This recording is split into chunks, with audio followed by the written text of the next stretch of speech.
আল্লাহ দুইটা কিডনি কি লেগে দিছে, একটা দিছে শরীর চালানোর লেগে, আর একটা দিছে না, আর একটা দিছে শখ পূরণের লেগে। কিডনি বিক্রি করে ভ্রমণের প্ল্যান করতে করতে আমরা ঢুকে গেলাম রাতারগুলের গহীন জঙ্গলে। চারদিকে শুধু পানি আর পানি, তার মধ্যে সারি সারি গাছ, কিছুটা টাঙ্গুয়ার হাওরের ফিল পাচ্ছিলাম।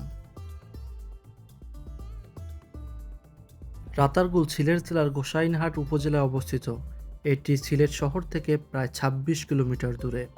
এখানে যেতে হলে সিএনজি যোগে যেতে পারবেন। আমরা অবশ্য সিএনজি নিয়েই গিয়েছিলাম। আর আমার বন্ধু সিঙ্গেল বিদায় একা একা পা দোলাচ্ছিল পানির মধ্যে। একটা সুন্দর গাছ পেয়ে আমরা গাছে উঠে গেলাম, বানরের মতো কিছুটা ভাব নিচ্ছিলাম। তার মধ্যে আমার দেখা দেখি আরও ২ বন্ধু উঠে গেল গাছে। এদের জন্য ছবি তুলেও শান্তি পেলাম না, কিছুটা ভিডিও নিয়ে নিলাম আমরা। টারজান হওয়ার ব্যর্থ প্রচেষ্টার পরে আশপাশে প্রচণ্ড পরিমাণ পর্যটকের ভিড়ের কারণে আমরা বেশিক্ষণ কাছে স্থায়ী হতে পারিনি। পরে নেমে গেলাম আমাদের নৌকায়।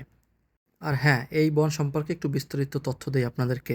এটি বাংলাদেশের একমাত্র প্রাকৃতিকভাবে গঠিত জলাবদ্ধ বা সোয়াম্প ফরেস্ট। এটি দক্ষিণ এশিয়ার অন্যতম বিরল বনাঞ্চল।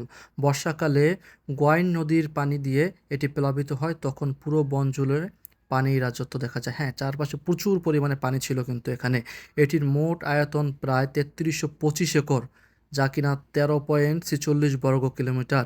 এর মধ্য থেকে ৫০৪ একর এলাকা ১৯৭৩ সালে বাংলাদেশ বন বিভাগ কর্তৃক বনাঞ্চল হিসাবে সংরক্ষিত বনাঞ্চল হিসাবে ঘোষণা করা হয়।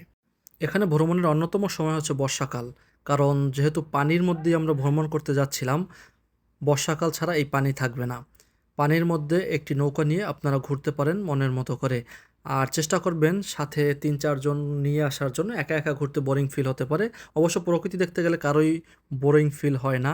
আমি কিছুটা ভাব নিচ্ছিলাম পানির মধ্যে, আর সাথে থাকা বন্ধুরা ওরাও কিছুটা ভাব নিচ্ছিল।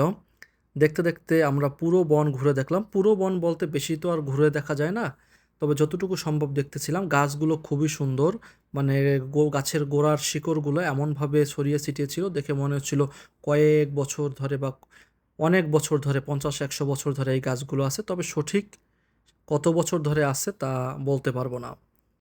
আর হ্যাঁ, এখানে নৌকা আপনি ভাড়া নিয়ে আসতে পারবেন। এখানে আমাদের নৌকা ৯০০ টাকা ভাড়া নিয়েছিল। ৯০০ টাকার বিনিময়ে আপনি ঘুরে দেখতে পারবেন। ধন্যবাদ আমার ভিডিওটি দেখার জন্য। নতুন ভিডিওতে আবার দেখা হচ্ছে।